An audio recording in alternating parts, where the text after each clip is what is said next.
मित्रों, मेरे प्यारे भाई और बहनों, आज हम ये चैप्टर का मोस्टली खत्म कर देंगे। कल से हमारा नया चैप्टर स्टार्ट होगा। सी आदित्य शर्मा जी को मेरा प्रणाम। अच्छा जी, ये किसने बोला? प्रियम ने या ऋषभ ने? पता नहीं। मैं बता सर की एक्टिंग कर रहा था, किसने रिप्लाई भी नहीं किया। अच्छा, मेरे को आज आपका फोन आया। अच्छा, रिजल्ट डेट अनाउंस क्या है? 21 है ना? ट्रक में क्या कर रहे थे? अरे ये पिछले महीने की बात है, लोनावला की बात है। यही रात अंतिम, ये बर्डन कम, ये ग्रोथ वाला the whole divided by K, ये था वॉल्टर मॉडल। रिजल्ट के पहले 3 इडियट्स देखो। मैंने कुछ नहीं होता, ये रिजल्ट का टेंशन अनअवॉइडेबल हो गई हुआ, कुछ नहीं होता। आज से हाँ गौरव, तुषार तुम बहुत गलत कर रहे हो। तुषार क्या गलत कर रहा? चरण स्पर्श तो बोला उसने, क्या गलत कर दिया?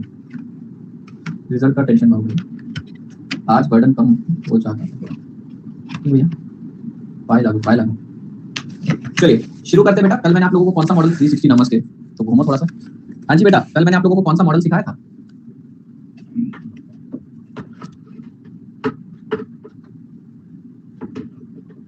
हाँ जी, मैंने कल आप लोगों को सिखाया था वॉल्टर मॉडल।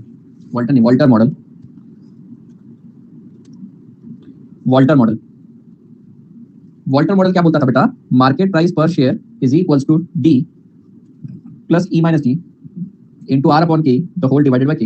ये था वॉल्टर मॉडल। अब वॉल्टर की कंक्लूजन क्या थी? कंक्लूजन ये थी, if R is greater than K, if R is equals to K and R is less than K. ये वाली सिचुएशन में 0% पे आउट, इस सिचुएशन में एनी पे आउट, और इस सिचुएशन में 100% पे आउट की बात कहती है। क्या आपको मेरी बात समझ में आ गई? यस। आइए बेटा, एक दूसरा मॉडल आज हम डिस्कस करते हैं, गॉर्डन मॉडल। लिखिए बेटा, गॉर्डन मॉडल, जीडी मॉडल लिखिए। मार्केट प्राइस पर शेयर दैट इज P0 ना आज का नाम, is equal to D1 upon KE minus G। Market price that is P0 is equal to D1 upon KE minus G। पहले मैं लिखता हूं फॉर्मूला, बाद में कंक्लूजन बताता हूं, बाद में एक्सप्लेनेशन देता हूं। कंक्लूजन क्या है? कंक्लूजन ये है, if R is greater than KE, ये बेटा 0% pay out. If R is equal to KE, any pay out, और if R is less than KE, 0 pay out. Sorry, R is less than KE, 100% पे out. तो ये तो conclusion वही है Walter वाली। हाँ जी, कंक्लूजन वही है, फॉर्मूले में आप पुट करेंगे वही आंसर आना है। ठीक है जी, अब जरा ध्यान से सुनिए, ये वाले फॉर्मूले का डेरिवेशन सिखा देता हूँ। And on the same line, अगर आपसे पूछा जाए कि गॉर्डन लगाना है तो गॉर्डन लगाना है, कंक्लूजन पूछी तो फिर ये देना है। चलिए ये देखिए बेटा, क्या आपको एक फॉर्मूला याद है? कौन सा सर? बेटा मैंने आप लोगों को एक फॉर्मूला सिखाया था, K is equals to D1 upon P0 into 100 plus G। हाँ जी, ओके। तो बेटा क्या मैं इसको ऐसे लिख सकता हूँ, KE minus G is equals to D1 upon P0। अभी 100 को इग्नोर करते हैं, वॉइस जा रही है बीच बीच में। ये ग्रोथ वाला फॉर्मूला नहीं था, ये KE का फॉर्मूला था। समझे आप? ये बात समझ में क्या बेटा? हमने ये वाला फॉर्मूला यूज किया था, D1 अपॉन P0 इंटू 100 हटाता हूं क्योंकि परसेंटेज में लिखना था, ये भी परसेंटेज में, ये भी परसेंटेज में। ठीक है, तो क्या मैं ऐसे कह सकता हूं, KE is equal to D1 upon P0 plus G। बेटा मैंने G को यहाँ पे बेचा, क्या बचा बेटा? KE minus G is equal to D1 upon P0। क्या मैं इसको इधर बेच के D1 upon KE minus G कर सकता हूँ? तो हम ऑलरेडी गॉर्डन का फॉर्मूला सीख चुके हैं, now we have to apply it. हो गया, गॉर्डन हो गया। क्या बात कर, हो गया, गार्डन झालं, गॉर्डन झाले। इसी का डेरिवेशन है, इग्नोरिंग दिस पार्ट। चलिए क्वेश्चन एंड आंसर सॉल्व करते हैं। क्वेश्चन नंबर 13 पे आइए, 13 का पार्ट बी बाकी था। क्वेश्चन नंबर 13 पे आइए, 13 का पार्ट बी था। यानी जो सामग्री बेटा वॉल्टर की लगती है वो आपको यहाँ पर भी लग जाएगी, सारी चीजें यहाँ पर भी लग जाएगी। DPS upon EPS is equal to payout, G is equal to D into R, 1 upon P ratio is equal to A, सारी चीजें सही है। वॉल्टर गॉर्डन में बस फॉर्मूला अपना अलग है। ये चैप्टर बहुत इजी है। कल आप लोगों का फर्स्ट हाफ में 1 घंटे में खत्म हो जाएगा ये चैप्टर, और रेशियो भी चालू हो जाएगा। तो पहले हम आते से रेशियो चालू करेंगे, फिर उसके अंदर डिविडेंड डिसीजन कंप्लीट करेंगे।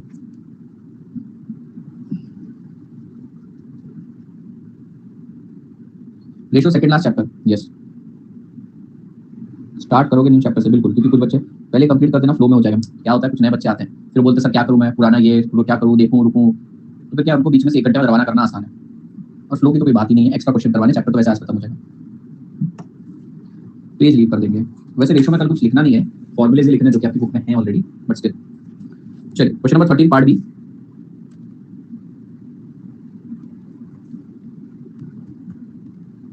क्वेश्चन नंबर 13 पार्ट बी देखते हैं, तैयार बेटा? अच्छा जी, अभी मुझे डिविडेंड ग्रोथ मॉडल लगाना है। आपको गॉर्डन मॉडल बोल सकते हैं, डिविडेंड ग्रोथ मॉडल बोल सकते हैं। क्या आपको समझ में आ रहा है जिससे डिविडेंड ग्रोथ बोलते हैं? इसका डेरिवेशन सिखाया था, उसमें डिविडेंड था, ग्रोथ था, डिविडेंड ग्रोथ मॉडल था। बेसिकली डिविडेंड अप्रोच था।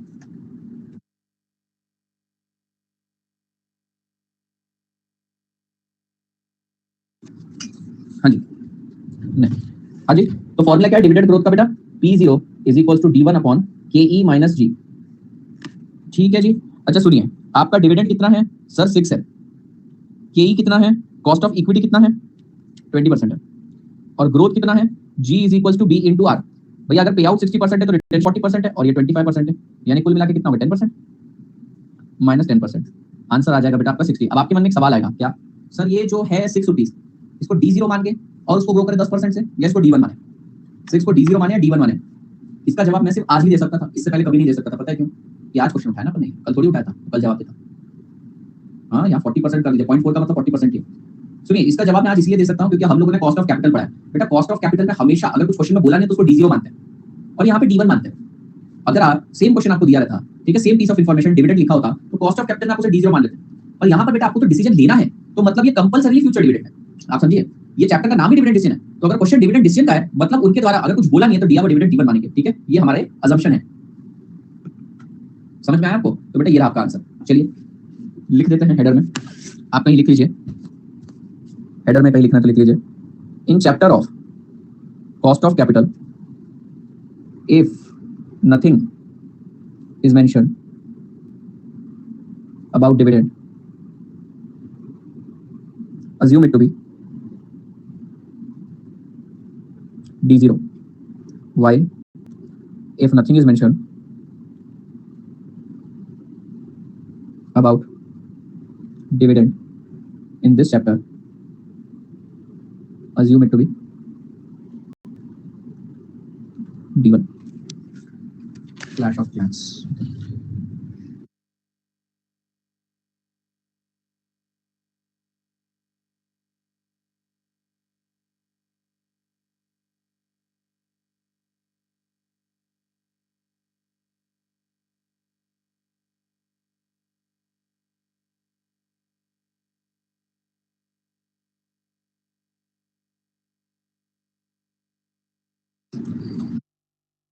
तो भैया देखिए इसमें पार्ट बी में क्या बोला है, G is equal to B into R. B यानी रिटेंशन रेशियो 40%, अगर किसी को परसेंटेज टर्म में लिखना है तो 40% लिख दें। आर कितना है? 25%, तो बेटा is equal to 10%। As per Gordon model P0 is equal to D1 upon KE minus G is equal to 6 divided by 20% minus 10% is equal to 60। Aditi अभी ही शुरू हुआ है, बस फॉर्मूला की बताया है। अच्छा फॉर्मूला अभी तुम इतना यूज करो बेटा। Aditi P0 is equal to D1 upon KE minus G, अब देख लेना इसका डेरिवेशन कैसे हुआ है।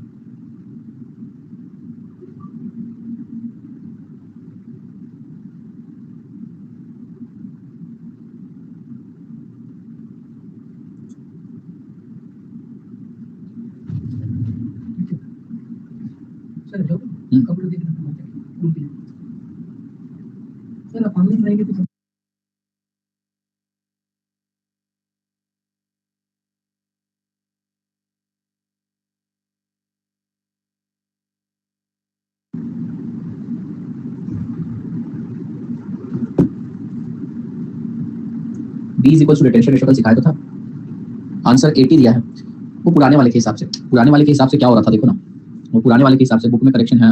तो 60 इंटू 25% कितना होता है बेटा? 60 का 25% 15, तो 20 माइनस 15 5 हो जाता, फिर भी आंसर लगा था। कोई तकलीफ की बात नहीं, ये सही है हमारा आंसर। तुम सोचो ना फॉर्मूला नहीं गलत नहीं, वो छोड़ो। तो 20 माइनस 15% 5%, 5 मतलब 20, फिर तो 120 आना चाहिए था। Anyways leave it. हाँ लेकिन उस केस में फिर आपका DPS भी बदल जाता था, ऊपर 4 हो जाता था, नीचे 5% आ जाता था। मेरी बुक में तो हाँ, क्योंकि तुम्हारी बुक में करेक्टेड दिया है। ठीक है, बुक के अंदर तो मैं गलत नहीं लिख सकता, ये वाले नोट्स जो है मेरे पास, इसके अंदर मैं जानबूझ के गलत लिखता हूँ। चलिए 80 नहीं आता बहना। अगर मान लो रिटेंशन रेशियो 60% मानते तो पे आउट रेशियो 40% होता, ऊपर 4 आता और नीचे 20% माइनस 15%, आंसर 80 हो जाता। हाँ 80 हो जाता, सॉरी तुमने सही बोला, I am so sorry sorry sorry, पर ये सही है, वो छोड़ो छड्डो जी। आइए जी क्वेश्चन नंबर 14 सॉल्व करते हैं। इग्नोर, मजाक नहीं भाई, सच में पूछ रहा हूँ मैं। सर एक बात पूछनी थी आपके टैक्स के, मेरे टैक्स के टीचर विनोद गुप्ता और दीपक गुप्ता सर, फाइनली। आइए क्वेश्चन नंबर 14 पे आइए। बीजेडी जी उस टाइम के CFA टॉप के टीचर थे। क्वेश्चन नंबर 14, क्वेश्चन नंबर 14, अरे यार तुम पढ़ लो ना भाई, अभी कभी क्या। Question number 14, if KE is equal to 10%, okay Gordon लगाना। गॉर्डन का फॉर्मूला क्या? P0 is equal to D1 upon KE minus G, तो KE दे रखा है भैया, चलो अच्छा है। Current year earning E is equal to 15, अच्छा हमें तो D चाहिए। Calculate the stock value for R अगर 12% है और R अगर 11% है, R अगर 10% है। सर फॉर्मूले में तो R की जरूरत ही नहीं है। Okay, for the dividend pay out ratio 10, 20, 30, 40, 50, यानी dividend pay out ratio 10%, 20%, 30%, 40% and 50%। ठीक है, इन सब के लिए निकालना, मतलब इतने सारे डी के लिए निकालना बहुत बढ़िया सर, आसान है। तो D1 आ गया सर 5 बार कर लेंगे कैलकुलेशन। ठीक है, के आ गया, अरे जी नहीं आया, जी के लिए हमको B इंटू आर करना पड़ेगा। अरे मोरी मैया, इतने सारे पे आउट रेशियो है, 5 पे आउट है यानी 5 रिटेंशन आएंगे, और अगर 5 रिटेंशन आए तो 5 बार जी आएगा, और बेटा 5 बार जी आएगा, G1, G2, G3, G4, G5। अरे मोरी नहीं सॉरी 5 3 सर 15 जी आएंगे आपके। अच्छा ओके सर 15 जी आएंगे। अब क्या करना सर, ये कुछ ज्यादा ही बड़ा नहीं हो गया क्या? देखिए आपको आर दे रखे 12, 11, 10। हाँ, आपको करना है स्टॉक लेवल कैलकुलेट, ये कुछ ज्यादा ही बड़ा क्वेश्चन हो गया। आपको देखो कितने सारे डी दे रखे हैं, 5 डी दे रखे हैं। अब उन 5 डी के लिए 1 2 3 आपके पास जी कितने आएंगे बेटा, G is equal to B into R. अब सोचिए ना, आपके पास आर कितने आ जाएंगे, 15 तो जी हो गए। ये तो क्या 75 का आंसर निकलेगा क्या? रुको, कि 11% है, मेरे को 5 बार डी लेना है और हर एक डी के लिए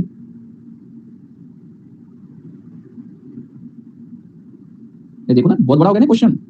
आपको तो 5 नहीं, देखो हमारे पास डी कितने आएंगे, हमारे पास डी आ जाएंगे 5। अब बेटा इसके ऊपर जी कितने क्रिएट होंगे, इस पर 3 जी क्रिएट होंगे। हाँ 15 का मैट्रिक्स है, सॉरी 15 का मैट्रिक्स है, 15 का मैट्रिक्स है। वही मैं सोचूं, मैं 75 का, मैं हैरान हो गया भैया, मैं इतने साल से पढ़ा रहा हूं, मैंने 75 का मैट्रिक्स नहीं देखा क्या सर। डी भी अलग अलग 15 बोल रहा हूं, 15 में होगा ये, देखो कैसे होगा। हाँ जी बेटा, अपन इसका एक मैट्रिक्स बनाने की कोशिश करते हैं, गॉर्डन लगाना है ना। तो question number 14, Gordon model. Gordon P0 is equal to D1 upon KE minus G। हमारे पास G कितने बन रहे हैं, हमारे पास पहले G कितने बन सकते हैं, पहले D देख लेते हैं। हमारे पास D जो बनेंगे वो बनेंगे बेटा 10%, 20%, 30%, 40%, 50%, बराबर है। तो हमारे पास D बनेंगे बेटा 1.5, 3, 4.5, 6 एंड 7.5। हमारे पास B कितने बेटा, B कितने, B पहले B की जगह सब पे आउट बताइए, पे आउट। अच्छा पे आउट कितना है, पे आउट है 10, 20, 30, 40, 50, 10, 20, 30, 40, 50। तो बेटा G कितना हो गया, सॉरी B कितना हो गया, B हो गया 90%, B हो गया 80%, B हो गया 70%, B हो गया 60%, B हो गया 50%। इसको R से मल्टीप्लाई करेंगे बेटा, इसको R से मल्टीप्लाई करेंगे।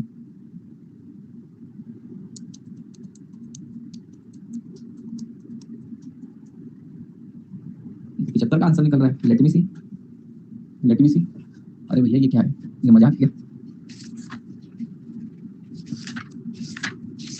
है ना। तो 15 आर आ जाएंगे और हर एक आर को अप्लाई करना पड़ेगा 1.5 में। रुको देख रहे तो भैया ये क्या है, मजाक है क्या, मर जाएंगे ऐसे तो। क्या है क्वेश्चन नंबर, कमाल है यार, मॉडल हो गया।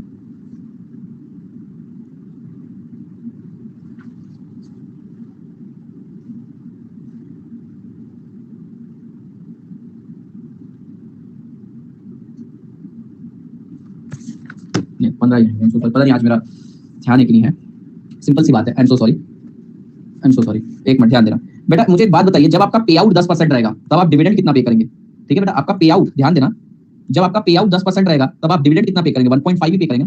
यहाँ पर कितना पे करेंगे, 3, 4.5, 6 एंड 7.5, राइट। ओके बेटा, यहाँ पर आपके पास कितने आर है, आपके पास 3 आर है। ठीक है, तो भैया यहाँ पर आर अगर मैं 12% लेता हूँ at R is equal to 12%, तो भैया जी कितना होगा, 10.8%,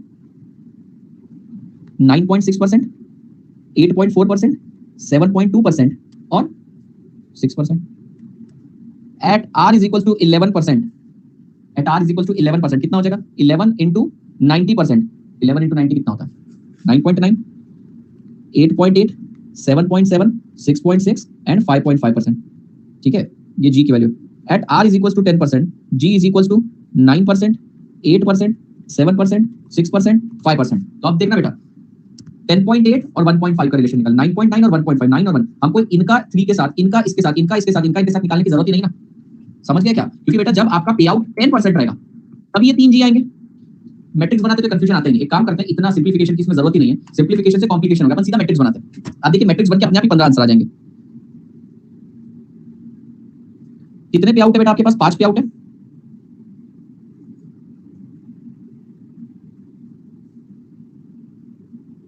और आर कितने हैं सर, आर तो 3 है। अब ध्यान दें 15 ही आंसर आएंगे, मैं ही कंफ्यूज हो गया। Question number 14 Gordon model formula तो आपने लिख लिया होगा। चलिए यहाँ पे D1 इज इक्वल टू 1.5, 3, 4.5, 6, अच्छा R इज इक्वल टू 12% ले लेते हैं, R is equal to 11% and R is equal to 10%। Calculation 75 बार हुई है, आप नोटिस नहीं करेंगे शायद, कैलकुलेशन 75 बार हुई, 75 नहीं 25-30 बार हुई। आप देखिए यहाँ पर कितनी कैलकुलेशन होगी बेटा। यहाँ पर देखिए G is equal to B into R, ठीक है। आपका पे आउट 10% है तो रिटेंशन कितना 90% और R कितना 12% इज इक्वल टू 10.8%।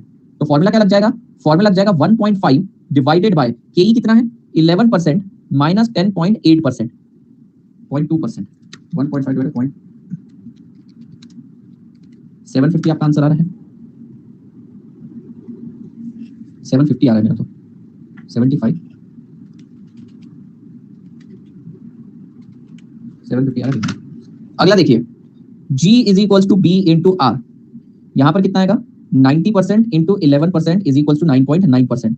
आंसर आएगा 1.5 डिवाइडेड बाय 11% माइनस 9.9%। क्या आपका आंसर 136.36 आ रहा है। अब to 10% is equal to 9%। Formula लग जाएगा 1.5 divided by 11% minus 9%, 1.5 divided by 2%, 75। समझो कैलकुलेशन कितनी सारी है। ओके अगला वाला करते हैं बेटा, वही G is equal to B into R। यहाँ पर आपका रिटेंशन है बेटा 80% into 12%, 80% into 11%, 80% into 10% is equal to 8%, is equal to 8.8%, is equal to 9.6%। तो फॉर्मूला हो जाएगा 3 divided by 11% minus 9.6%, 3 divided by 11% minus 8.8%, 3 divided by 11% minus 8%,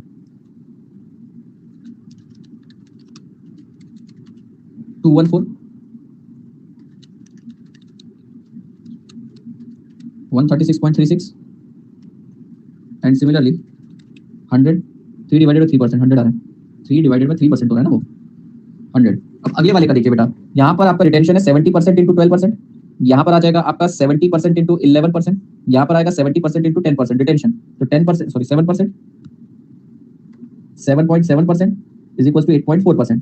तो 4.5 divided by 11% minus 8.4%, 4.5 divided by 11% minus 7.7%, इसका आंसर मुझे पता है 136.36। तो 4.5 डिवाइडेड बाय 11% माइनस 7%, इसका आंसर क्या बता दीजिएगा। 11 minus 8.4, 2.6, 4.5 2.6%, 173 बस 173 लिख देता हूँ, 4.5 डिवाइड 4%, 112.5। अगला वाला देखिए, अगला वाला आ जाएगा बेटा 40% पे आउट है तो 60% retention, 60% into 12% is equal to 7.2%, 60% into 11% is equal to 6.6%, 60% into 10% is equal to 6%। तो यहाँ पर हो जाएगा 6 divided by 11% minus 7.2%, 6 divided by 11% minus 6.6%, 6 divided by 11% minus 6%, ये आ जाएगा 120।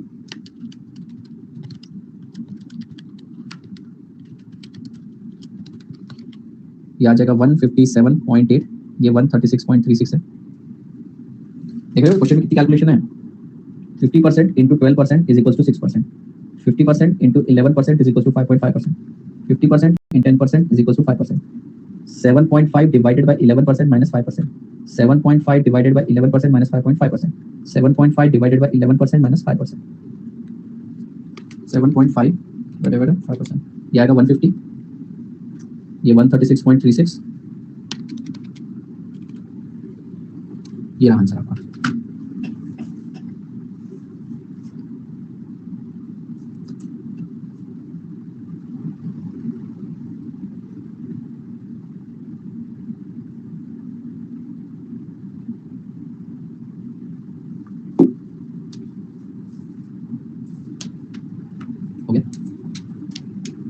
डन है जी, डन है।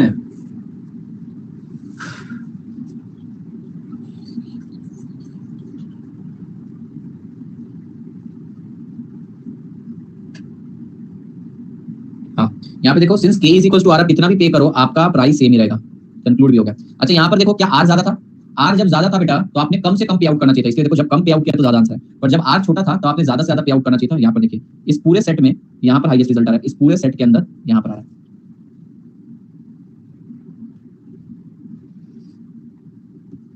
बिल्कुल चलिए हो गया, बढ़िया आगे। गॉर्डन इजी लगाया, बहुत easy.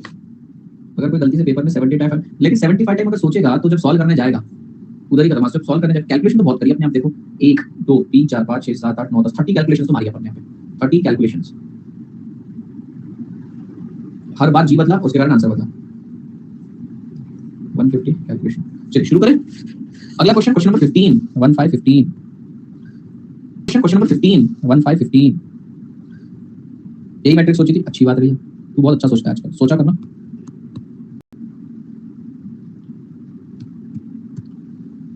Question number 15, investment in asset is 500 lakh, number of share 50 lakh. Okay, आपने असेट में कितने डाले?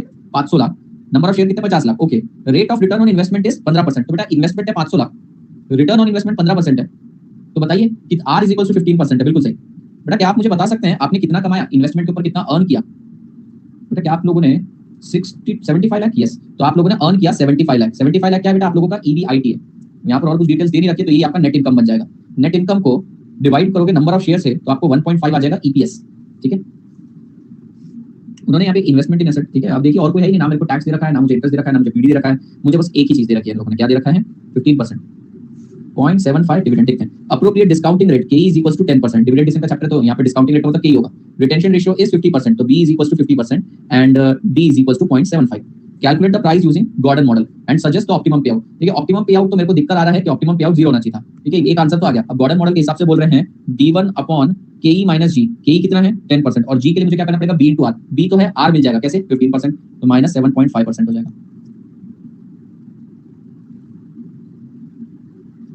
0 पे आउट, तो कितना आंसर आएगा? 0.75, तो 30 आंसर आ जाएगा इसका। कर लेंगे बेटा। Will your answer change if R is equal to 9%? अच्छा, अगर आर 9% होता तो मैंने कितना कमाया था बेटा? 500 लाख पे 9% और 45 लाख कमाया था। नंबर ऑफ शेयर 50 लाख थे, तो बेटा पर शेयर मैंने कितना कमाया होता? 0.9, ये मेरा ईपीएस होता। 50% पे आउट करता हूं तो 0.45 मेरा डीपीएस होता। तो फिर से सारे आंसर बदल जाते। 0.456 हो जाएगा, 0.45 यस। तो सारे आंसर फिर से बदल जाते हैं, मतलब कुल मिला के एक बार 15% से निकालने पर 9% से। और जाहिर सी बात है बेटा, पहले केस में आर वाज ग्रेटर देन के, तो हमने क्या सजेस्ट किया था? 0 पे आउट। यहाँ पे आर इज लेस देन के, हम सजेस्ट करेंगे फुल पे आउट, 100% पे आउट। उन्होंने हमसे खैर पूछा नहीं है कि उस प्राइस पे, उस पे आउट पे क्या प्राइस रहेगा, वो भी निकाल सकते हैं चाहे तो। सेवा, चलिए करें इसे, देख लीजिए question.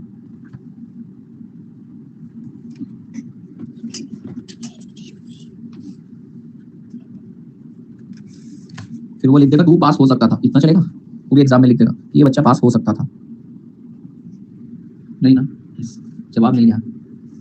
XT investment is equals to 500 lakh, R is equals to 15%, therefore EBIT PAT NI is equals to 75 lakh. Number of share is equals to 50 lakh. Therefore, earning per share is equals to 1.5. Payout is equals to 50%. Therefore, retention, that is B is equals to 50%. Therefore, G is equals to B into R कितना दे रखा है? 15%। चलिए, as per Gordon, T is equals to D1 upon KE minus G. अच्छा, D1 कितना है भैया? D1 है 0.75। कैसे निकला? यहाँ पे लिखना रहेगा बेटा, d is equals to 1.5 into 50% is equals to 0.75। d1 upon K कितना है?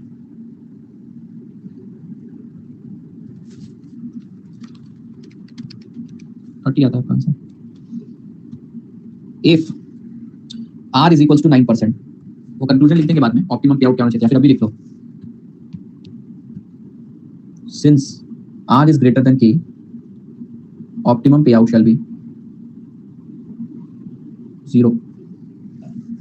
और अगर आपको मस्ती है तो आप price at that payout भी निकाल सकते हैं। है क्या मस्ती? मुझे निकालने की कोशिश मत करना। क्यों नहीं सर, क्यों नहीं? मस्ती हमको करेंगे। पहली बात तो बोलो, उन्होंने तुम्हें निकालने के लिए बोला है क्या? पहली बात बोलो, उन्होंने तुम्हें निकालने के लिए बोला है क्या? नहीं। क्यों नहीं बोला पता है? तुम क्या पे आउट सजेस्ट कर रहे हो? 0। 0 पे आउट में डिविडेंड कितना जाएगा? 0। D1 कितना हो जाएगा? 0 अपॉन के माइनस जी, जो भी हो तेल लेने जाने दो बेटा। ये आपका आंसर क्या आ जाता है? यहाँ पे 0 आ जाता। समझ रहे हो आप मेरी बात? तो आपको निकालने के लिए बोलेंगे नहीं, उनको पता है ये मेथड की एनामली है। अब्सर्डिटी से बोलेंगे नहीं आपको इसमें निकालने के लिए, आपको मालूम। खैर, अब उन्होंने बोला कि भैया आर अगर 9% होता तो ये 45 लाख होता। पूरा सॉल्व करना नालायक हो, ये 50 लाख ही होता। ये 0.9 होता, पे आउट रेशो वही 50% होता, तो रिटेंशन वही 50% होता। लेकिन बेटा ये 0.9 0.45 हो जाता। ठीक है जी, और ये कितना हो जाता? ये हो जाता 0.5 इंटू 9%।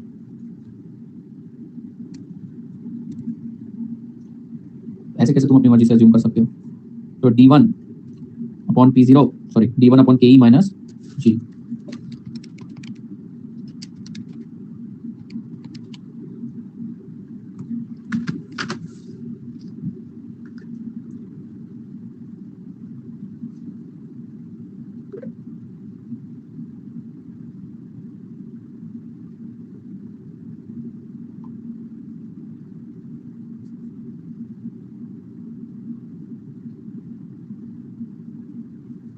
ठीक है जी, जाले का चालक क्या, चलो करो खत्म, जल्दी करो निकम्मो। 7-8 क्वेश्चन बाकी हमारे।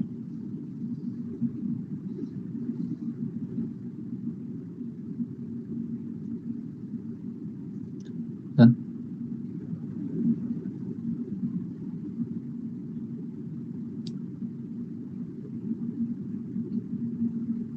बजरंगी वाला क्वेश्चन है, शेयर ऑफ बजरंगी लिमिटेड इसके बाद वाला क्वेश्चन।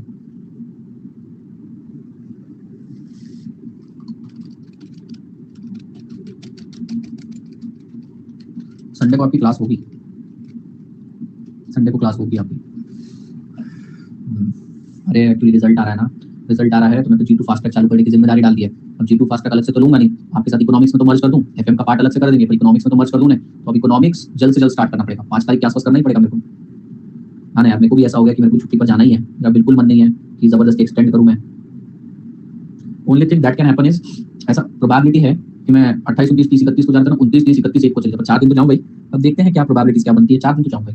तो आपका जल्द से जल्द खत्म करना है मुझे, वही मैं शेड्यूल बना के बैठा था, क्या करें यार समझ में नहीं आ रहा। तो आपका इको भी यही टाइम करेगा, बार-बार टाइम तो मैं चेंज करूंगा नहीं, लेकिन इको खत्म होने के बाद फिर एफएम का फास्ट ट्रैक सुबह ले जाऊंगा, धीरे-धीरे सब ऊपर ले जाऊंगा। सर संडे 2 से 4 ही रखना। वो टॉपिक कौन सा उठाएं उस दिन वो भी सोचना पड़ेगा, क्योंकि वो यूट्यूब पर खींचूंगा मैं। स्पेशल खत्म। सर फिर मैक्सिमम पे आउट ना 2 में, दूसरे में तो मैक्सिमम पे आउट पूछा नहीं उन्होंने, मैक्सिमम पे आउट ही बोलना।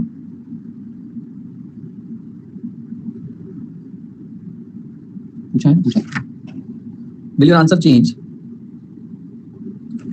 हाँ बोल देना यस, मैक्सिमम पे आउट करके बता दिया हमने। देखो ये आंसर 2 आंसर है, एक तो कैलकुलेशन करके बताया, एक स्टेटमेंट में लिख सकते थे, आर इज लेस देन के, पे आउट शुड बी मैक्सिमम लिख सकते थे। क्वेश्चन नंबर 16 पे आइए,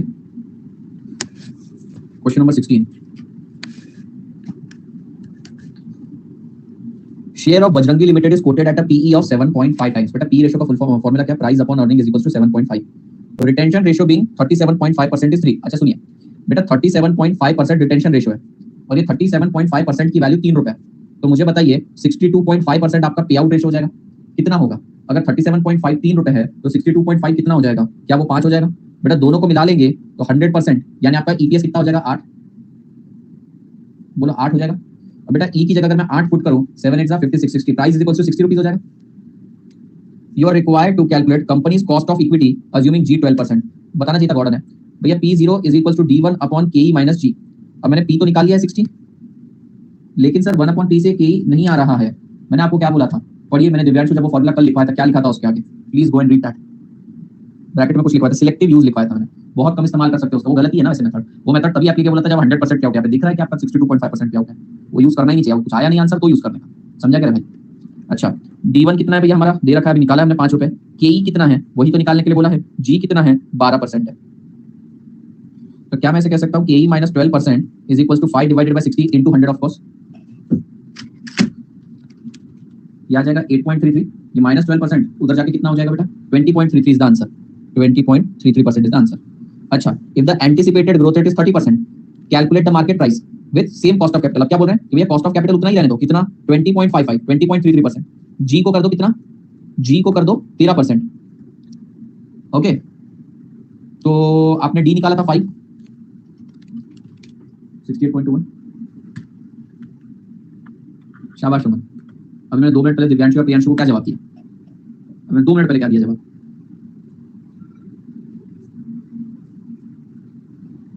क्या लिखा था ब्रैकेट में?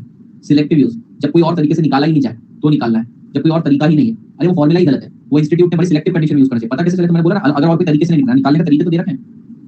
ठीक है जी, चलिए नेक्स्ट और लास्ट पार्ट देखते हैं, इसका क्या बोलता है ये बोलते हैं the cost of capital is 18% and G is 15%, calculate market price, other factor remaining constant. 5 divided by 3%, 166.66। 3 नहीं ऊपर 5 है। क्लियर है, क्लियर है, क्लियर है। यस, तो भैया गॉर्डन बाबा जी की भी जय हो, गॉर्डन बाबा खत्म हुए। क्वेश्चन नंबर 16 सलोचन देखिए इसका भैया। b is equals to 37.5% is equals to 3 rupees, therefore 100% is equals to 8 rupees. payout ratio 62.5% is equals to 62.5% of 8 is equals to 5 rupees. हाँ जी, अब और क्या निकालना है आपको? कॉस्ट ऑफ इक्विटी निकालना है।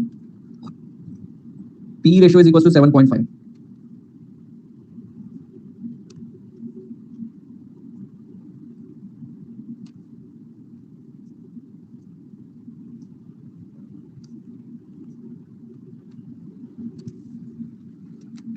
खत्म हो गया तो घंटा भर चला भाई को।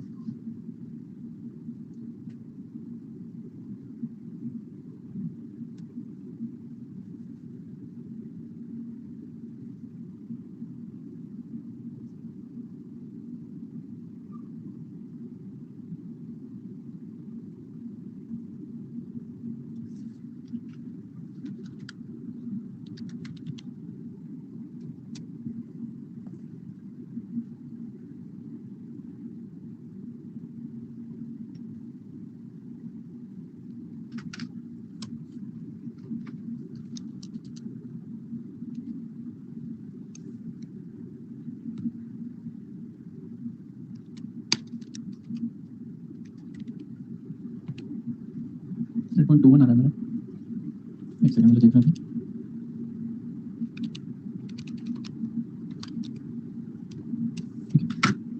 गॉर्डन खत्म।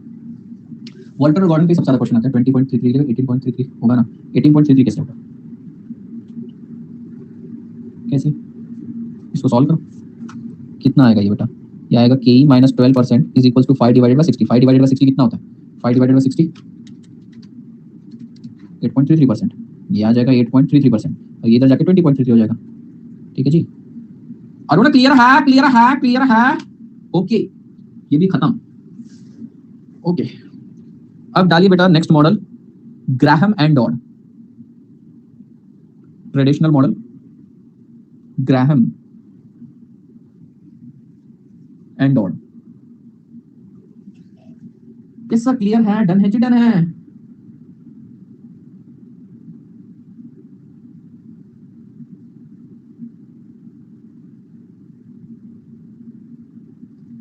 ग्राहम एंड डॉड नहीं डॉड, ग्राहम एंड डॉड। ठीक है जी, ये बोलता है, देखिए 6 में है यहाँ पे भी, ध्यान से सुनिएगा। ये बोलता है प्राइस आपको निकालना है ना शेयर का।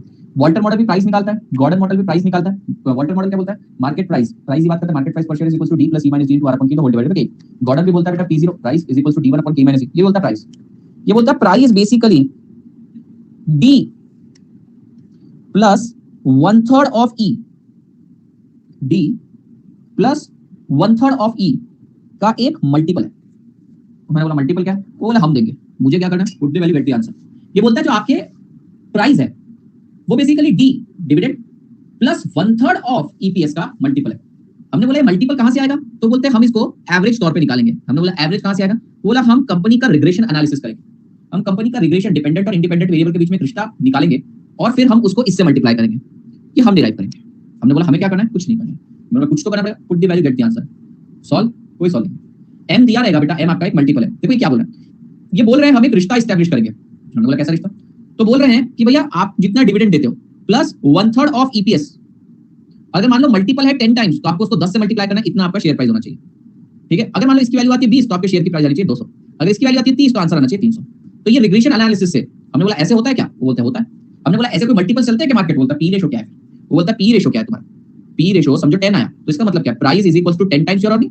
जब वो चलता है तो मैं अपना नहीं निकाल सकता। तो बोले भैया 10 टाइम्स अर्निंग ये भी तो एक पी रेशो है, तो हम ऐसा नहीं बोल सकते कि डी प्लस 1/3 ऑफ ई के रेशो। बात तो तुम्हारी सही बात है।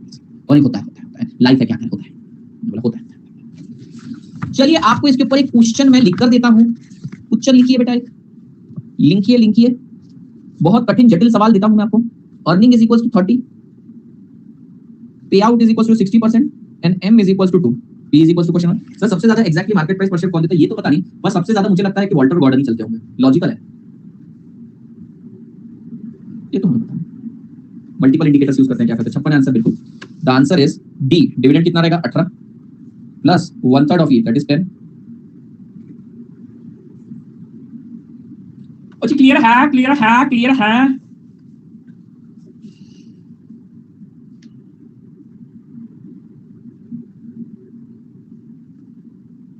हो जाए तो बताइए, हो गया?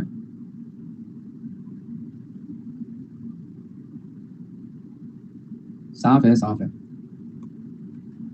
चलिए क्वेश्चन नंबर 17 खुद करो, इसको ट्रेडिशनल अप्रोच भी बोलते हैं। Dividend pay out is 40%, company follow traditional approach, Graham and dot to dividend policy multiply 9 p ratio निकालना है, put the value get the answer, very easy question, very करिए solve, 1 minute 2 minute देता हूं मैं आपको।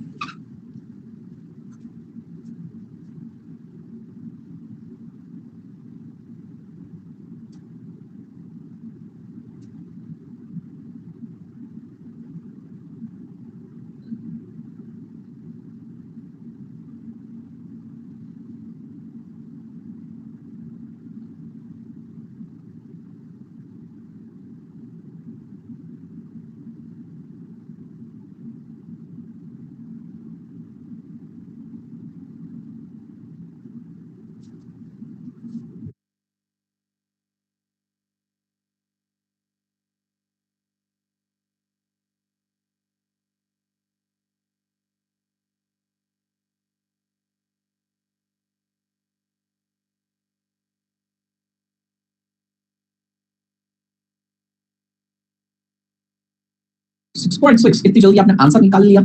ओके तो let's see,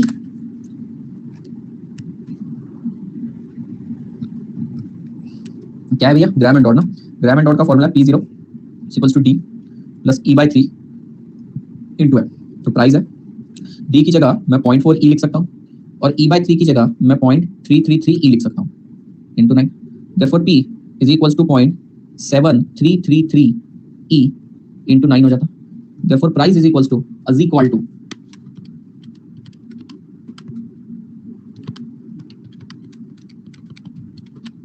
6 लिख रहा है 6E, therefore P upon E, P is equals to 6, 6.6 है ना, 6.6 हाँ सज्यूम करके भी करो जैसा अभी आपको सही लगे। हो गया, ओ क्लियर है, क्लियर है, क्लियर है, ते ए बी डन, खत्म ए मेथड। ठीक है नेक्स्ट मॉडल, क्या बात कर रहे हैं, एक ही था मैंने दूसरा खुद दिया था आपको बना के। ठीक है नेक्स्ट मॉडल, क्या बात कर रहे हैं, खत्म ए मेथड।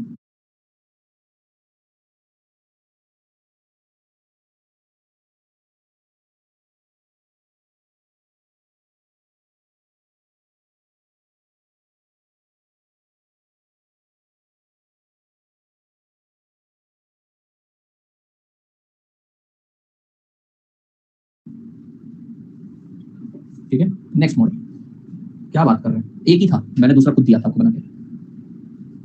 आइए नेक्स्ट है बेटा लिंटनर मॉडल।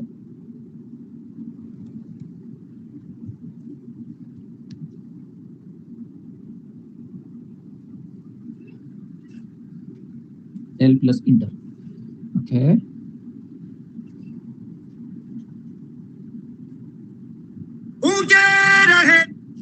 कुछ भी लोग भेजते हैं ऊंचे रहे, अच्छा है। अरे नहीं वो किसी ने बुक्स की फोटो भेजी थी, वीडियो बुक अंदर ये क्या किया था अनबॉक्सिंग की, तो यूट्यूब पे डाला है वो, तो ऐड बज गई, ऊंचे रहे क्या है। अच्छा है भैया कुछ ना कुछ गलत नहीं निकला, वैसे यूट्यूब की एड्स गलत नहीं होती है, ऊंचे रहे।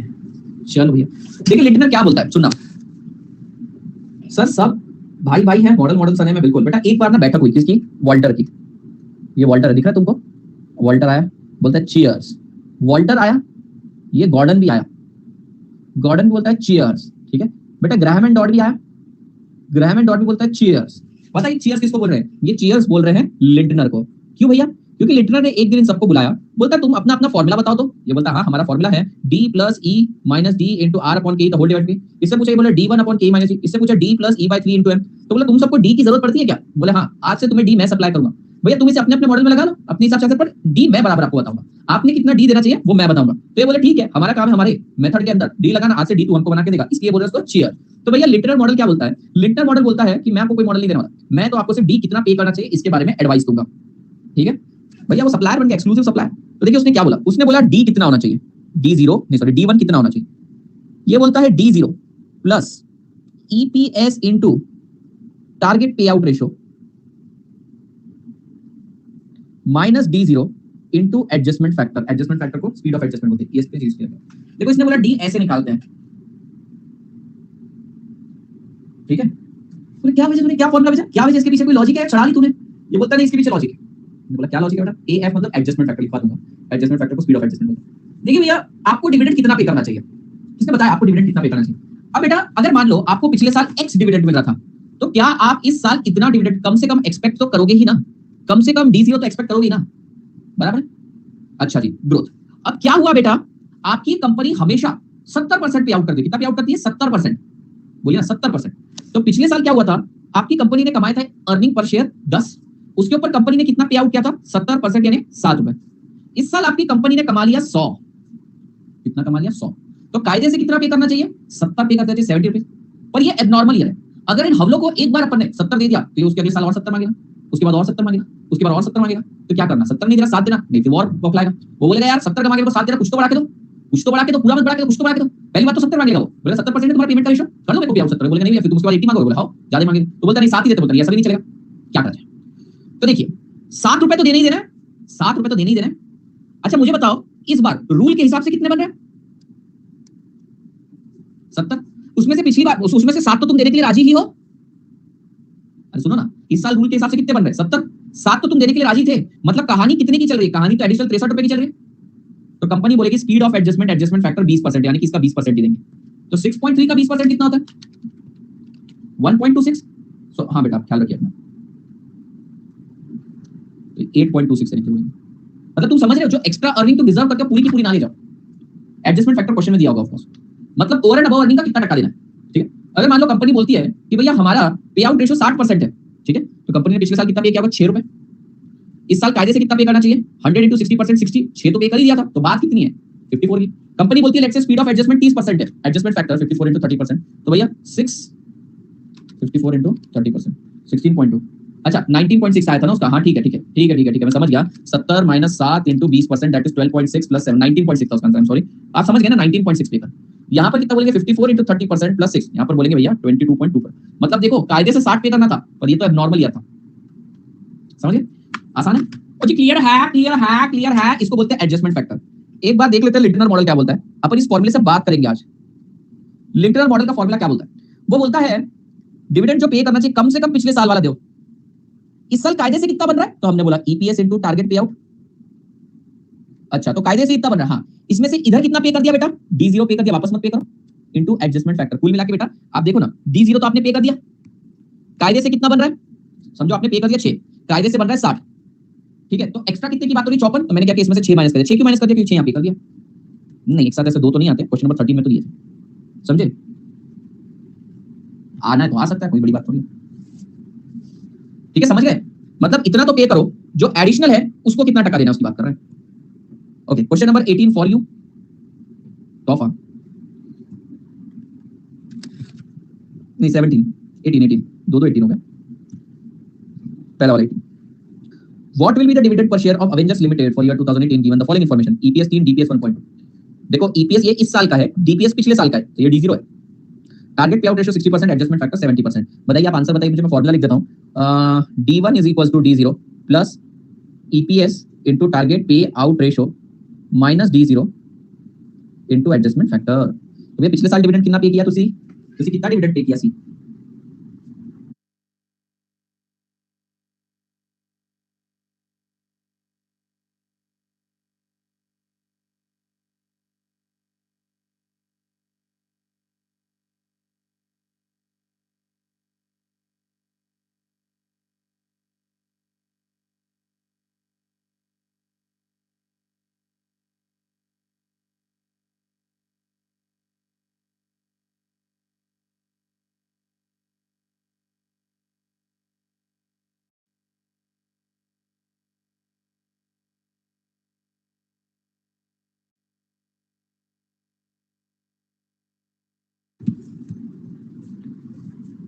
0.8 into 0.7 1.56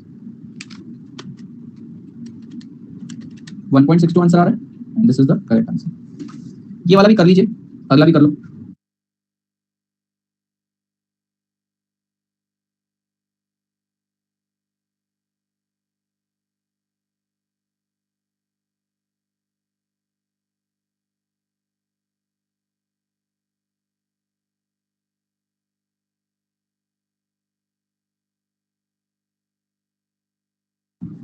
$21.58 do I have to solve this? I don't think so. Previous year dividend 19.6 तो है, इस साल 24 रुपए देना था, तो भैया 24 रुपए देना था, 19.6 तो आप दे दोगे, तो 4.4 एडिशन की बात होगी। आपने बोला उसका स्पीड ऑफ एडजस्टमेंट 45% होना चाहिए प्लस 19.6, आंसर 21.58 है। ठीक है, आपका आंसर अगर स्पीड ऑफ एडजस्टमेंट है 20%, तो क्या आंसर आता है 20.48। वेरी गुड बेटा, ये मॉडल खत्म हो गया। हमने Walter, Gordon, Graham and Dodd और लिंडनर खत्म किया। अभी बस एक एमएम करना है, एक क्वेश्चन फेंक के मारूंगा, सब समझ में आ जाएगा, सब समझ में आ जाएगा। एक क्वेश्चन बस फेंक के मारूंगा। कैसा लगा आपको ये चैप्टर? आंसर 21.58 है। ठीक है, आपका आंसर अगर स्पीड ऑफ एडजस्टमेंट है 20%, तो क्या आंसर आता है 20.48। वेरी गुड बेटा, ये मॉडल खत्म हो गया। हमने Walter, Gordon, Graham and Dodd और लिंडनर खत्म किया। अभी बस एक एमएम करना है, एक क्वेश्चन फेंक के मारूंगा, सब समझ में आ जाएगा, तुमको सब समझ में आ जाएगा। एक क्वेश्चन बस फेंक के मारूंगा। कैसा लगा आपको ये चैप्टर?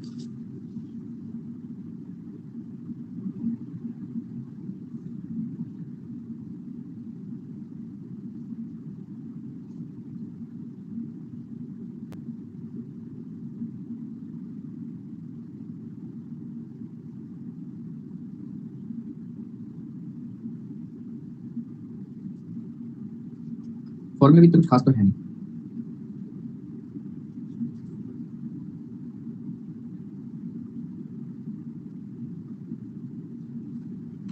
चलिए अब आप लीजिए 2 मिनट का ब्रेक और मैं आपको लास्ट मॉडल समझा दूं, एमएम अप्रोच। हाँ 2 मिनट का ब्रेक लो, आरती का टाइम हो गया, बढ़िया।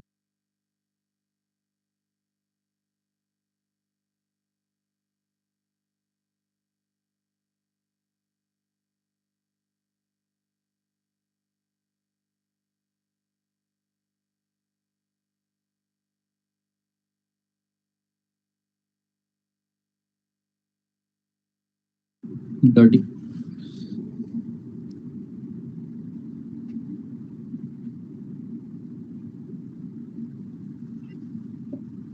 सर, आप तो लिंक लाइन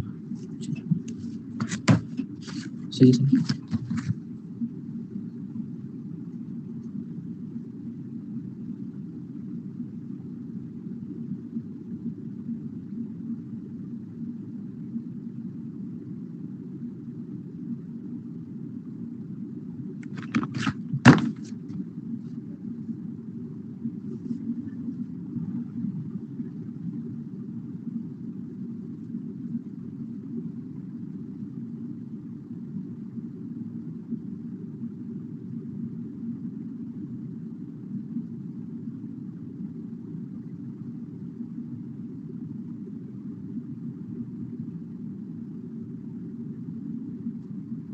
छह चैप्टर का रिवीजन हो गया।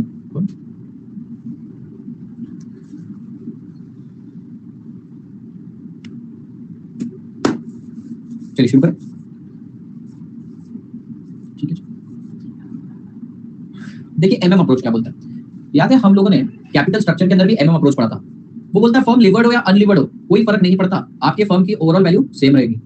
वो बोलता है भैया आप डेट से पैसा ला रहे हो, इक्विटी से पैसा ला रहे हो, पैसा तो पैसा है। कैपिटल स्ट्रक्चर के कुछ भी होने से आपकी फर्म की वैल्यू को कोई इफेक्ट नहीं होता। उसने कैपिटल इंडिफरेंस अप्रोच लिया था। वो बोलता है धंधे पे ध्यान दो, तुम इतने फुकड़ बातें मत करो, इसके पास से पैसा लाऊंगा ना भैया, इसके नोट लाने हैं ना, डेट लेकर आना ना, इक्विटी लेकर आना, तो कहीं से भी पैसा लेकर आना, धंधे पे ध्यान दे।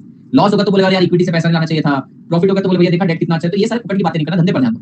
सेम बात आज वो बोल रहा है, भाई ये क्या लगा रखा हो, भाई क्या लगा रखा वोल्टर और गॉर्डन, तूने डिविडेंड कितना पे करो उतना पे करो, भाई कोई फर्क नहीं पड़ता, ये सब दोगलापन है। वो सीधा बोल दिया दोगलापन है। वो बोलता है भैया तुम डिविडेंड कम पे करो, ज्यादा पे करो, तेल लेने जाए, कोई फर्क नहीं पड़ता, तुम्हारे फर्म की वैल्यू सेम रहेगी। हमने बोला कैसे करेगा भाई, हमने बोला भैया कैसे रहेगा, तो बोला मैं प्रूफ करके बताऊंगा, प्रूफ दूंगा, प्रूफ। मैंने बोला अच्छा प्रूफ दोगे, हां प्रूफ दूं।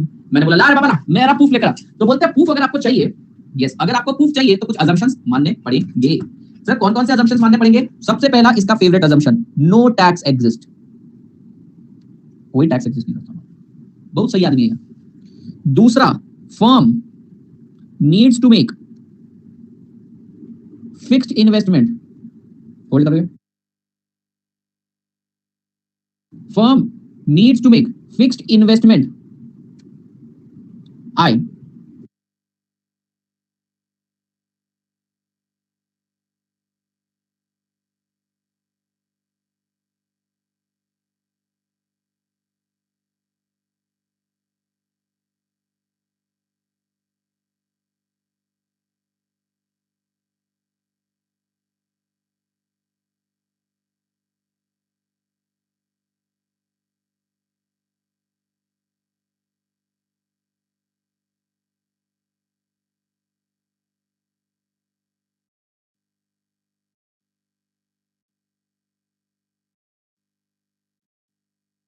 स्पीड स्लो है ना लैपटॉप की, इसलिए सॉरी बिना बोले करना पड़ेगा। तो भैया पहली कंडीशन क्या है, अजम्पशन क्या है कि भैया टैक्स की बात नहीं करना। दूसरा, फर्म को हर साल एक फिक्स्ड इन्वेस्टमेंट करनी ही पड़ेगी। तीसरा, कैपिटल मार्केट आर परफेक्ट। क्या होता है बेटा कैपिटल मार्केट परफेक्ट होने का मतलब? कैपिटल मार्केट परफेक्ट होने का मतलब है कोई ब्रोकरेज नहीं, कोई ट्रांजैक्शन कॉस्ट नहीं, सपनों की दुनिया में रहते हैं। ठीक है जी, ठीक है।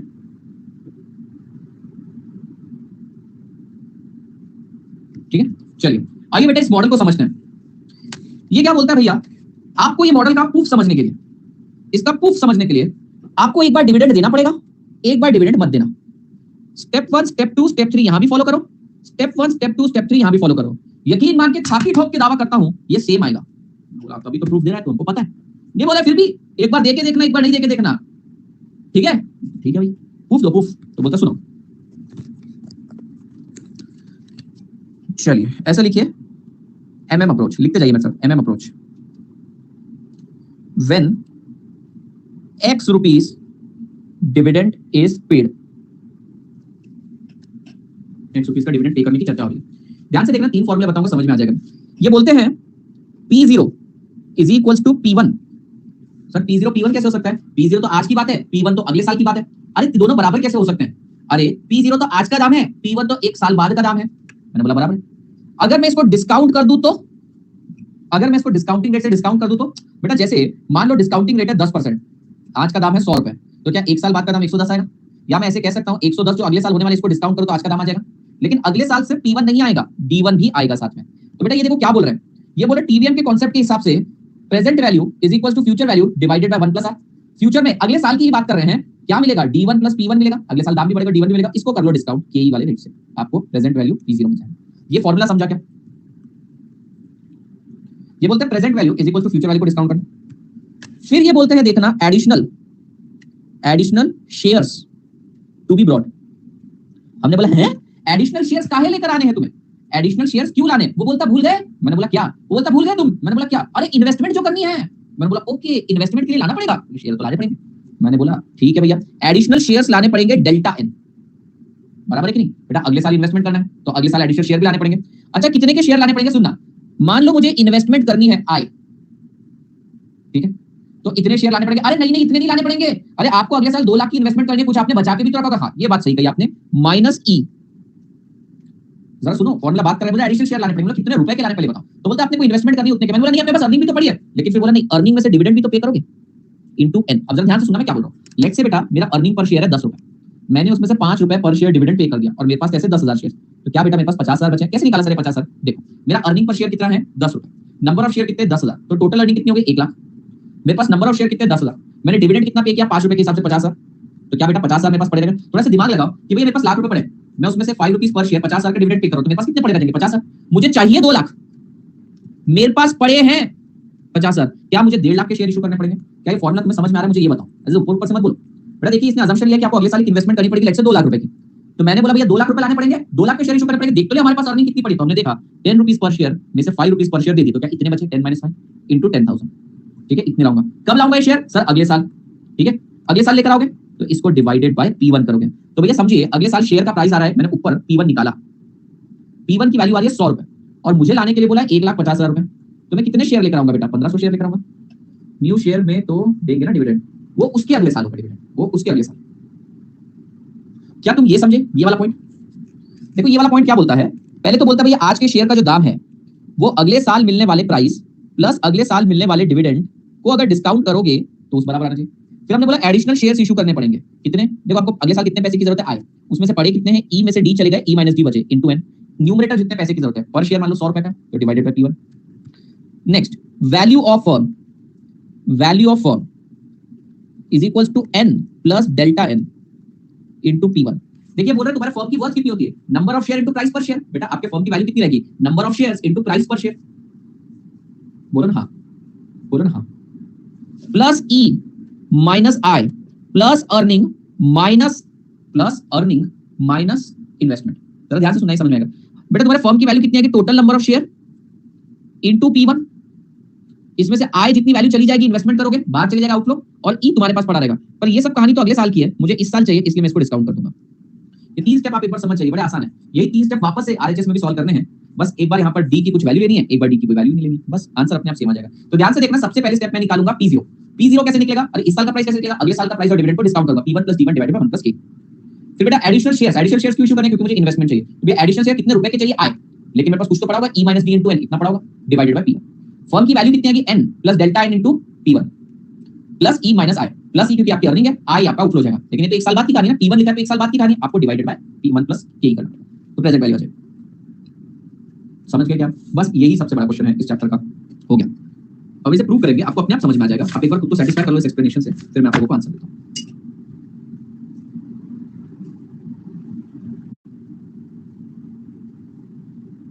सर P1 हमें इस साल कैसे पता होगा?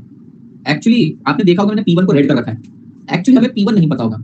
आज है ना, आज हमें P0 पता होगा, आज हमें P0 पता होगा। आज ही कैलकुलेशन करना, आज P0 का दाम देख लेंगे, इसलिए मैंने रेड कलर रखा है, हमें यहाँ से P1 मिलेगा, और ये P1 यहाँ पर इस्तेमाल होगा, ये P1 यहाँ इस्तेमाल होगा। तो फॉर्मूले में आपको दिख रहा है कि P0 निकल रहा है, एक्चुअली P1 निकलने वाला है, P0 तो क्वेश्चन में दिया रहेगा। समझिए समझिए, आज का दाम निकाल के क्या मतलब हो, तो भैया मार्केट में जाके चेक कर लेना।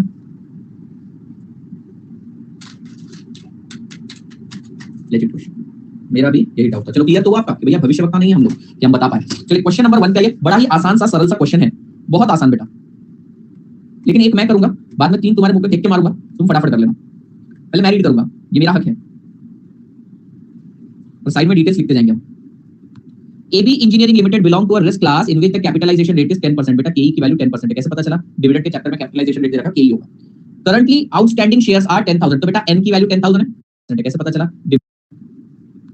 AB engineering limited belong to a risk class in which the capitalisation rate is 10%। बेटा KE की वैल्यू 10% है, कैसे पता चला? डिविडेंड के चैप्टर में कैपिटलाइजेशन रेट दे रखा, KE होगा। करंटली आउटस्टैंडिंग शेयर्स आर 10,000, तो बेटा N की वैल्यू 10,000 है, डेल्टा नहीं N। सेलिंग एट 110, बेटा आज 10,000 शेयर है, 100 रुपए में बिक रहे हैं, तो बेटा आज का दाम 100 रुपए दे रखा है, क्या आज का दाम P0 100 दे रखा है? The firm is contemplating the declaration of 5 rupees dividend. तो हमें 2 बार कैलकुलेशन करनी पड़ेगी, एक बार सेम सेट ऑफ डेटा लेंगे, 5 रुपए के हिसाब से कैलकुलेट करेंगे, एक बार 0 रुपीज लेकर करेंगे। At the end of current financial year the expected net income, बेटा ई दे रखी है आपको 1 lakh, and has a proposal of making investment, बेटा आय आपका 2 लाख है। Show MM approach that dividend has no impact. ये इंफॉर्मेशन, ये पीस ऑफ इंफॉर्मेशन है। अब यही इंफॉर्मेशन मैं नेक्स्ट पेज पे कॉपी करके सॉल्व करूंगा।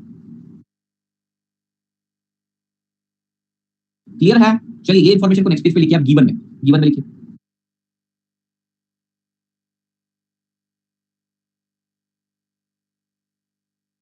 आय मतलब नेक्स्ट ईयर किए जाने वाली इन्वेस्टमेंट जो हम करना चाहते हैं।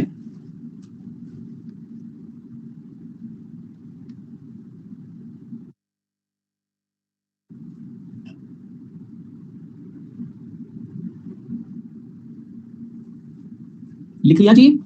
अच्छा जी, हाँ जी। Question number 1, when 5 rupees dividend is paid. रुको ना, मैं बताता हूं, वापस से जब आएगा अब बता दूंगा। तो पहली स्टेप हम बोलेंगे भैया P0 is equal to P1 plus D1 divided by 1 plus K। क्या यहां पर किसी को डाउट है? प्लीज मुझे बताते जाओ, किसी को डाउट है? बेटा P0 100 रुपए दे रखा है, P1 तो मैंने पता नहीं, D1 5 रुपए देने की बात है, डिवाइडेड बाय 1.1, तो बेटा P1 की वैल्यू क्या 105 आएगी। दूसरा step, additional shares to be issued. बेटा एडिशनल शेयर क्यों इशू करें? क्योंकि मुझे इन्वेस्टमेंट करनी है आई अमाउंट की। इसमें से मेरे पास ईपीएस माइनस डीपीएस, बेटा आप इसे या तो total earning minus total dividend करो, या EPS minus DPS into number of share. बात देखिए, मेरे पास ईपीएस है 10, डीपीएस है 5, नंबर ऑफ शेयर है 10,000। तो या तो आप ऐसे कह सकते हो भैया टोटल अर्निंग 1 लाख है, टोटल डिविडेंड 0.5 लाख है, आपके पास ई माइनस डी 50,000 है। या तो आप इसको ऐसे भी दिखा सकते हो 10 माइनस 5 इंटू 10,000, मतलब चाहे तो आप इसे पर शेयर के हिसाब से भी दिखा सकते हो, टोटल में भी करके दिखा सकते हो। क्या आपको बात समझ में?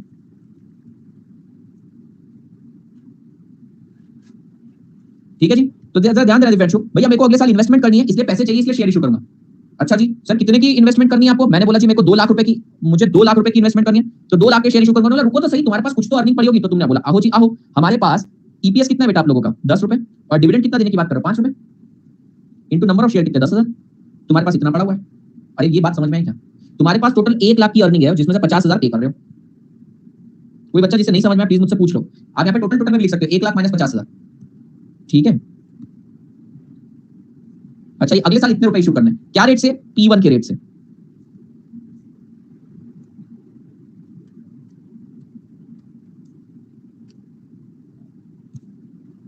तो डेल्टा एन कितना आएगा? हाँ माइनस, डेल्टा एन कितना आएगा? 1,50,000, 1428.57, 1428.57। बेटा तुमने यहाँ पर तो 1428.57 लिखा, पर कैलकुलेटर में नंबर पड़ा रहने दो, ठीक है, कैलकुलेटर में नंबर पड़ा रहने दो, ऐसे ही लिखने में इतना ही लिखेंगे। अच्छा स्टेप 3 क्या बेटा? स्टेप 3 बताइए मुझे। सर इस हिसाब से तो आई टोटल इन्वेस्टमेंट हुई ना, समझा नहीं मैं। हाँ तो टोटल 2 लाख रुपए की तो उन्हें इन्वेस्टमेंट करनी है, उसमें से 1 लाख रुपए पड़े थे, और वो 1 लाख में से भी 50,000 का डिविडेंड दे दिया, तो कुल मिला के 50,000 पड़े हैं। 2 लाख की मांग है, 1.5 लाख इशू करने पड़ेंगे।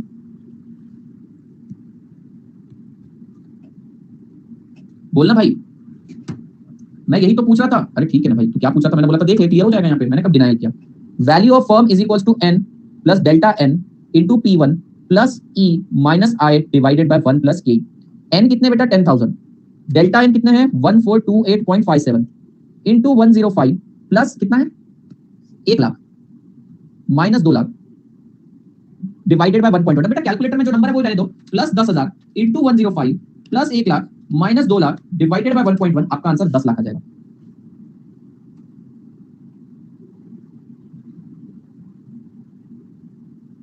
ठीक है जी। अब सेम स्टेप अपन फॉलो करेंगे, जीरो कंसीडर करके, डिविडेंड जीरो लेके। आप ये सारी स्टेप्स मत देखिए, मेरे साथ साथ करिए। यहां तक सभी बच्चों का हो गया तो मेरे साथ साथ करिए आगे बात। हाँ करिए करिए आराम से।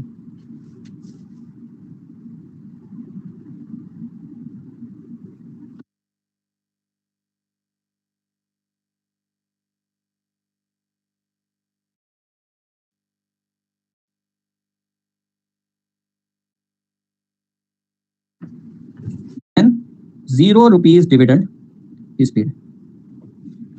वही step, P0 is equals to P1 plus D1 divided by 1 plus K. 100 is equals to P1 plus 0 divided by 1.1. P1 is equals to 110. अब डेल्टा एन निकालेंगे। अच्छा डेल्टा एन क्यों निकालना है मेरे को? सर मुझे एडिशनल शेयर क्यों चाहिए? खुद से बात करो बेटा, खुद से बात करो। मुझे एडिशनल शेयर क्यों चाहिए? क्योंकि मुझे इन्वेस्टमेंट करनी है। लेकिन मेरे पास बेटा E माइनस D इतना पैसा तो पड़ा है, into N the whole divided by P1। मुझे 2 लाख की इन्वेस्टमेंट करनी है। इस बार बेटा डिविडेंड दिया ही नहीं, तो पूरा का पूरा 1 लाख पड़ा हुआ है।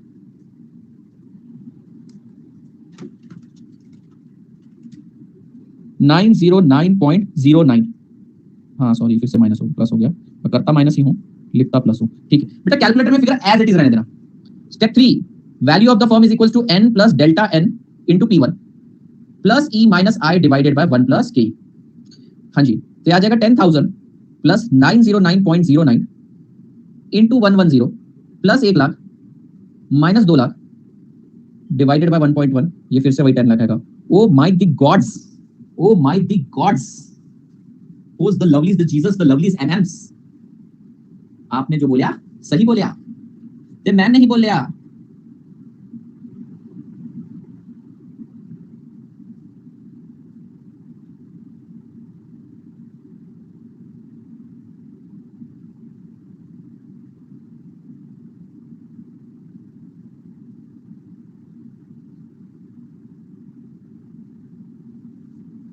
हो गया क्वेश्चन, ये तो सरल था, ये 10 मार्क्स का है। क्या बात करो सर, ये क्वेश्चन 10 मार्क्स के लिए आना चाहिए। आज के लिए पूछ लो यार।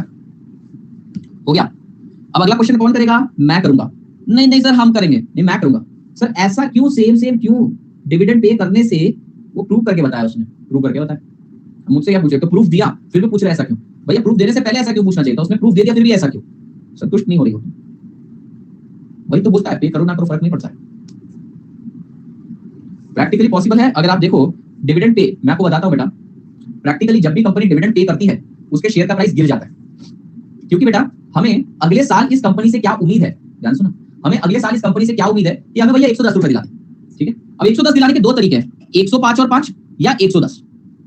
तो बेटा हमें तो अगले साल कंपनी से उम्मीद है तू अब डिविडेंड 0 दे और 110 दे, या तो भैया 5 रुपए का डिविडेंड देके 105 दे दे, हमारे लिए एक बात ही है, बात तो एक ही है। चलिए बेटा अगले वाला करते हैं, धंधे पे ध्यान दो। अगले वाला करता हूं, अगले वाला मैं करता हूं, उसके बाद वाले तुम कर लेना, ठीक है जी। पढ़िए बेटा अगला क्वेश्चन क्या बोलता है, M Limited belong to a risk class where capitalization is 10%, बढ़िया। नंबर ऑफ शेयर 25,000, करंटली 100 रुपए में, expect net profit of 2.5 lakh और 5 रुपए का डिविडेंड देने के बारे में चर्चा चल रही है। 5 लाख रुपए की इन्वेस्टमेंट करनी है, MM अप्रोच बताइए। क्या सेम टू सेम क्वेश्चन है? ये मैं करके दिखा देता हूं। अगला question, Kiki Limited has capitalization rate 10%, के 10%, 1 lakh share currently trading at 100, P0 और N दे दिया आपको बेटा, P0 और N दे दिया। कंपनी इज एक्सपेक्टिंग टू पे 5 रुपए डिविडेंड, एक बार 5 लेना, एक बार 0 लेना, यहां भी एक बार 5 लेना, एक बार 0 लेना, at the end of financial year which has just begun. Use करो MM अप्रोच और बताइए what will be the price of share at the end of year. बेटा price of share at the end of the year, साल भर के बाद में, क्या ये P1 की बात कर रहे हैं? Eight the end of year if dividend is declared and not declared, मतलब बेटा वो हमसे ये वाला हिस्सा पूछ रहे हैं और ये वाला हिस्सा भी पूछ रहे हैं, ठीक है, ये और क्या पूछ रहे हैं? Assume that the firm pay dividend and net earning is 10 lakh, E 10 lakh है, कंपनी को एडिशनल इन्वेस्टमेंट 20 लाख की करनी है, how many new shares will be issued. बेटा क्या वो तुमसे ये और ये पूछ रहे हैं? मतलब क्वेश्चन नंबर 3 और 4 भी उसी का रेप्लिका है। 3 और 4 में तो दो ही स्टेप पूछे, 1 और 2 में तो 3 स्टेप पूछे, 3 और 4 में तो दो ही स्टेप पूछ के छोड़ दिया। जरा ध्यान दीजिए फिर से, क्वेश्चन नंबर 4 क्या बोलता है, RST लिमिटेड के पास 10 लाख रुपए के इक्विटी शेयर्स हैं, 100 रुपए का एक शेयर है, तो ये क्या हो गया? P0। बेटा आपके पास नंबर ऑफ शेयर 10,000 हो जाएंगे, N is equal to 10,000। The shares are currently sold at par. The company proposes to declare dividend, एक बार 10 का करना, एक बार 0 का करना, at the end of financial year. Capitalization rate K is equal to 10%. What will be the market price of share at the end of year if dividend is paid and not paid? क्या बेटा दोनों के step 1 फिर से पूछें। Assuming that the company pay dividend 5 lakh, ये है वो है number of share, क्या बेटा इसमें भी step 1 और step 2 पूछा है, इसमें भी step 1 और step 2 पूछा है, इसमें भी step 1 और step 2 पूछा है। क्वेश्चन नंबर 1 और 2 में step 1 2 3 4 पूछा है। चलिए बेटा हम क्वेश्चन नंबर 2 को पूरा सॉल्व करते हैं, मैं फटाफट सॉल्व करता हूं यहीं पे। बेटा पहला स्टेप क्या है, मैंने कितने का डिविडेंड पे करना है? मैंने डिविडेंड पे करना है 5 रुपए का, 5 रुपए का, हाँ जी। तो बेटा देखना ये वाला तो सब सेम ही आना है। अरे आप लोग स्क्रीनशॉट ले लेना, या फिर एक काम करो, इतना ही है तो मैं सॉल्व कर देता हूं, कोई बात नहीं। जब 5 रुपए का डिविडेंड देने की बात करी तो प्राइस कितना है? 100, P1 पता नहीं, D1 5 देने की बात करें डिवाइडेड बाय 1.1, तो बेटा P1 कितना हो जाएगा? 105। अच्छा इन्वेस्टमेंट करनी है 5 लाख की, हाँ जी सर 5 लाख की इन्वेस्टमेंट करनी है। अर्निंग पर शेयर कितना आएगा? बेटा टोटल अर्निंग आपकी 2.5 लाख है और शेयर है 25,000, तो अर्निंग पर शेयर 10 आ जाएगा। उसमें से 5 पे करने की बात करें, इस बार नंबर ऑफ शेयर अलग है, 25,000 शेयर हैं। बेटा क्या answer? 5 lakh minus 1 lakh 25,000 divided by 105, 3571। तुम खुद करके देखो, 3571.42। आप खुद करके देखो ना बेटा, 2.5 लाख रुपए आपकी अर्निंग है, नंबर ऑफ शेयर 25 आ रहे, तो अर्निंग पर शेयर 10 हो गया, ठीक है। कैलकुलेटर में इतना ही रहने दो, कैलकुलेटर में इतना ही रहने दो, और यहां पे लिखो n plus delta n, 2.5 lakh minus 5 lakh,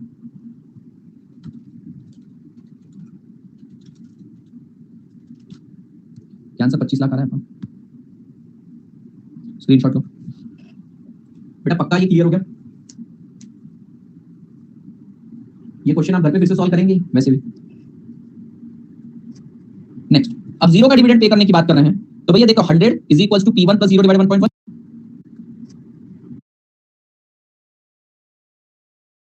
P1 plus 0 divided 1.1, ये इतना ही आएगा, 110 आएगा, ठीक है। यहां पर थोड़ी सी हेरफेर बदलाव आएगा। 5 लाख रुपए चाहिए, उसमें से 10 माइनस 0 इंटू 25,000, 2.5 लाख आपके पास पड़े हुए,